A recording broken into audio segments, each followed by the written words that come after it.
जन सुनवाई में अपनी समस्या सुनाने के बाद रवि ने एनसी के टाइम से भी बातचीत। मेरा नाम रवि मीना। कलेक्टर जन सुनवाई में आए क्या बात? सर, अनुसूचित जनजाति वेतन विकास निगम में मेरे पापा अनिल कुमार जी मीना सफाई के कामगार पे पदस्थित थे।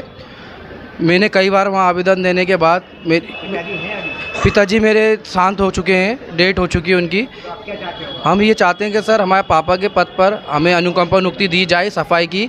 सारिका श्रीवास्तव मैडम है जो OAM कार्यालय प्रबंधक, उनके द्वारा हमारे साथ बहुत दुर्व्यवहार किया जा रहा है। सर, छोटी कास्ट के होने के कारण बहुत दुर्व्यवहार करती हैं। वो जाती हैं, बोलती हैं कोई अनुकंपा को नियुक्ति नहीं है, यहाँ जाओ आप भगो, यहाँ से कुछ भी नहीं है।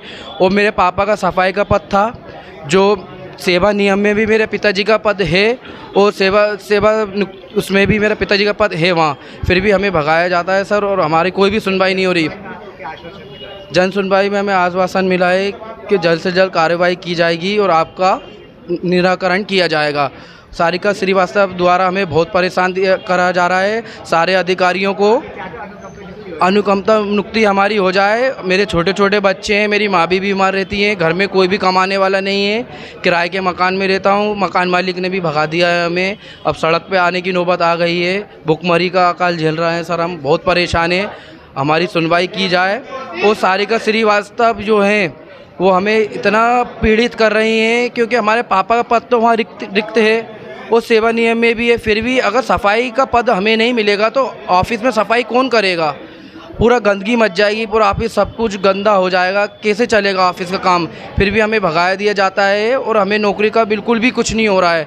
हमारे पापा के 7 साल बचे थे नौकरी के, वहाँ पे रेगुलर पद में थे। 8 साल मैंने भी पापा के साथ काम किया है, वहाँ पे मेरे पापा जी बीमार थे और पापा मेरे 20 दिन वेंटिलेटर पर रहने के बाद कर्ज इतना हो चुका है, कर्जदार इतनी पीड़ित कर रहे हैं सर कि अब तो समझ में नहीं आता है क्या करें सर। अब बिल्कुल ही समझ में नहीं आता कर्ज कहाँ से दें। ना तो पेंशन का हुआ है और ना तो किसी चीज़ का कुछ भी हुआ है सर। बहुत परेशान है, माँ बीमार रहती है, छोटी बच्चे हैं और बहन शादी के लिए बची है। मैं क्या करूं सर, कुछ समझ में नहीं आता। मुझे छोटी कास्ट के होने की वजह से इतना पीड़ित किया जाता है, धक्के मार के भगा दिया जाता है, अच्छे से बात नहीं करते। हरिजन कास्ट से मैं सर आता हूँ, मेरा ज़रा भी सुनवाई नहीं हो रही है सर कुछ।